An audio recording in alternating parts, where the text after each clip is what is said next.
is we are talking about the mental body. The mental body is the logical thinking part of us, as well as our creation and expansive understanding of things.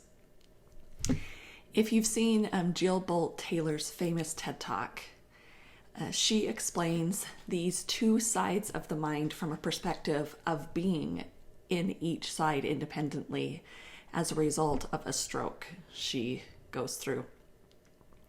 We refer to these sides as the left side and the right side, but scientists have found that the brain is much more connected than that. But I might refer to them as right and left every now and then, because there are two distinct characters of the mental process. There really are. And although the brain is the life center of the mental body, it is not simply the brain. The brain regulates the body's processes such as digestion and breathing, the heart rate. When I speak of the mental body, I am referring to how we think. The mental body is made up of the components that created the way we see things, whether that is correct and factual or not. It doesn't matter. Our mind's number one job is to remember what things provide a positive reward and what things come with a negative effect.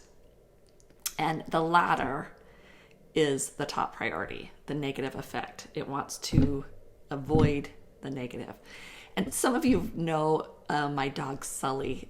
And when he was young, we enrolled him in a puppy training course. And the first thing we learned is how to show and how to steer him in the right direction by either withholding a reward or offering him one. In this case, it was a treat. And this method was very effective for dogs. We as humans have the same reward system, but our brain uses chemicals to steer us, or you could say train us. When things are going well, dopamine, oxytocin, and serotonin feel superb inside our body. That's what gives us that feeling. And when the brain wants our attention fast, adrenaline, cortisol, and norepinephrine push us into action. Sometimes the brain gets the slightest whiff of danger, whether that is physical or emotional, and these chemicals come rushing in. And the brain has the body senses on alert for any sights, smells, sounds, anything close to a situation that resulted from a negative effect in the past.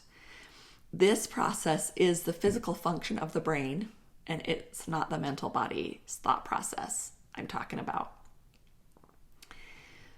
When the mental body can come in and identify the physical sensations we may be having in this flood of emotion and do some detective work to find out which emotion this produces, and then it can reframe the situation. This is what is called mindfulness. We are a mindfulness champion. This is what it's about. This practice is a practice, but as we get better and better, our reward is both physiological and psychological, and the reward is profound. William Shakespeare is quoted as saying, "Nothing is good or bad, but thinking makes it so." That's the thought process full of our beliefs and our experiences. The body's automatic response isn't always the same as the thinking response. There are two distinct areas that produce a runaway dump of negative hormones in the body. The first is trauma, and the second is shame. Pretty much any time a large amount of stress chemicals get dumped into the system, the brain has detected something that resembles a past trauma. Traumas are those lessons we learned and we never need to learn them again.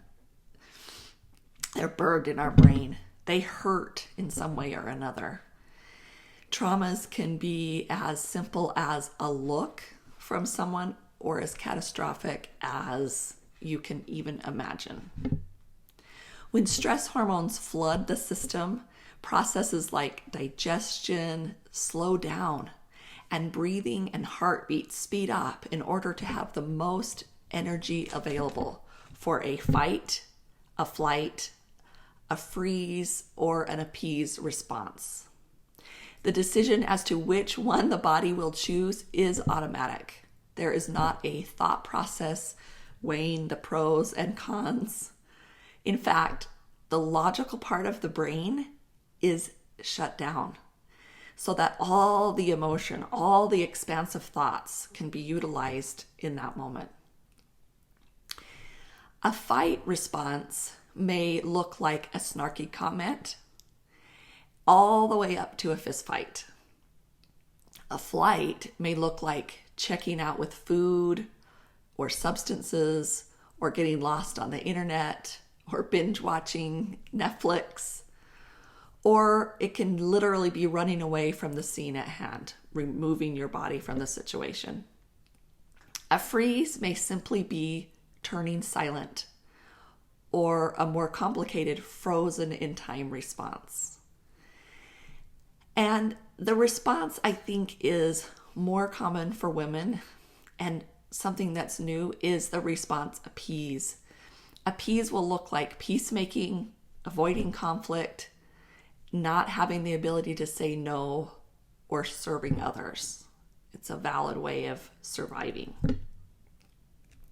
When any of these show up, it is important to take your thinking first to your body, your physical body, and notice what sensations are happening and where. Then, getting curious about what you are thinking and the emotions you are feeling, observing the thoughts and feelings, and simply observing the situation is really the most helpful action to take.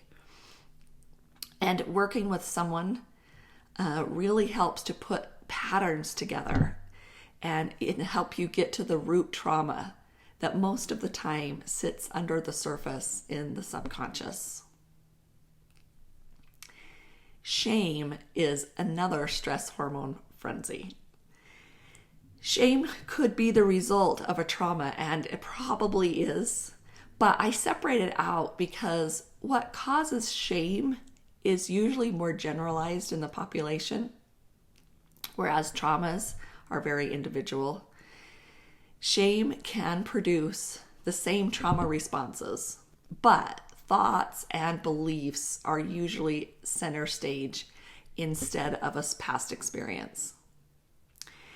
And shame doesn't happen without a belief that one deserves it.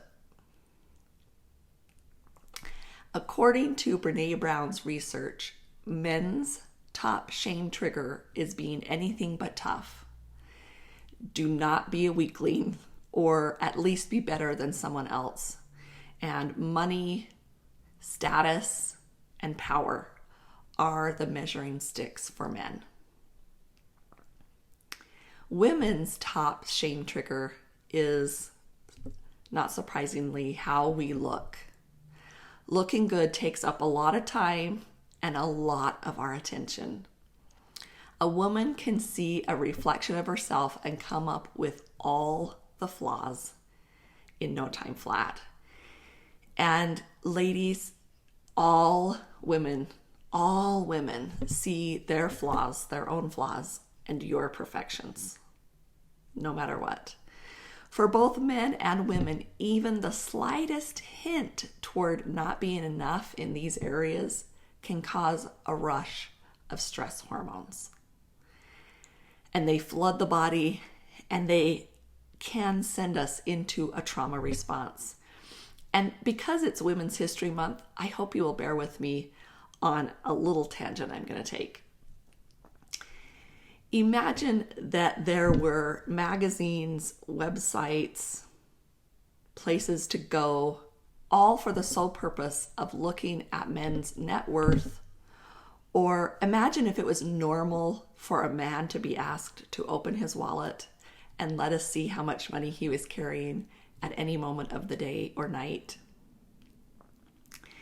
Innocent catcalling and not so innocent pornography hits us women right where it hurts. These things are in the face of our most vulnerable shame trigger. And maybe we women can be a little more discreet when we wish we had more of something around our guys, or we covet the neighbors, whatever. They may hear this as a judgment of who they are, or as a criticism of their worth, instead of our imagination at work.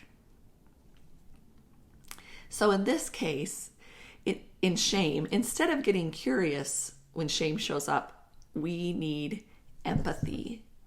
Empathy. We need to speak our shame to a trusted person. And this is the work that Brené Brown has been championing and trying to champion. As a society, we have gotten the idea wrong that we must hide our shame. It's the opposite. This mistake is costing our ability to be whole and to feel like we are loved and that we belong. It is that. While we may be armoring up, as she says, and shielding ourselves from vulnerability, vulnerability is the first thing that we look for in someone safe. So this effort takes all of us, giving and receiving. The magic word in this effort is enough. And my amazing niece has a company called Flodco, and she is a woman of many talents, and just one of them is makeup. Her company combines the tool of makeup with claiming your beauty inside and out. Her lipstick line has names like Mighty, Brave, and Strong. And this one that I use every day, I am enough. We have to proclaim enough. It can never be achieved until we claim it. So please go follow her on Instagram at Flodco, and you won't be disappointed. She is amazing and has amazing products. Reevaluating and reprogramming thoughts and beliefs are a big part of how the mental body can support us and move us into feeling in a place of wholeness. I want to share today's message in a book called Jesus Calling by Sarah Young. This is one of the tools I turn to sometimes, and today I just happened to turn to it and it fit. March 3rd, I love you for who you are, not for what you do. Many voices vie for control of your mind, especially when you sit in silence. You must learn to discern what is my voice and what is not. Ask my spirit to give you this discernment. Many of my children run around in circles, trying to obey the various voices directing their lives. This results in fragmented patterns of living. Do not fall into this trap. Walk closely with me in each moment. Listening for my directives and enjoying my companionship. Refuse to let other voices tie you up in knots. And I loved that. I think that we don't think of that very often, enjoying the companionship of our higher power. I am so thrilled to be with you today, and I want you to know that you can watch any of the videos that I've made here. You can watch all of them at michellewingle.com on there's the tab Simple Shifts. And if you send me your questions, I will answer them right here. So you can email me at michelle@michellewingle.com or just message me. You can be completely anonymous, or you can be. I can allow you to be on camera with me, and we can work through your struggles and help benefit us all. So, and I would offer that time free of charge. So, let me know if that interests you. We'll see you next time. Have a great day.